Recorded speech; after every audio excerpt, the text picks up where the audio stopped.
फहीम खान आणि खोक्या भोसलेच्या घरावरील कारवाईबद्दल अभिनंदन। बुलडोझर कारवाई केल्यानंतर अमोल मिटकरींचं ट्विट। प्रशांत कोरटकर आणि सोलापूरकरचीही चौकशी करून बुलडोझर चालवावं अशी मागणी अमोल मिटकरी यांनी केली आहे।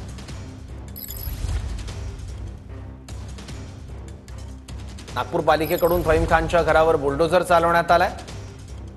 घराचं बांधकाम अतिक्रमित होतं। हे अतिक्रमित बांधकाम तोडण्यात आलेलं आहे। फहीम खानच्या घराबाहेर पोलिसांचा बंदोबस्त तैनात आहे आणि याच बुलडोझर कारवाईबद्दल अमोल मिटकरींनी अभिनंदन केलंय। पण त्याचबरोबर प्रशांत कोरटकर आणि सोलापूरकरच्याही घरावर बुलडोझर कधी चालवणार असा सवाल देखील केलाय।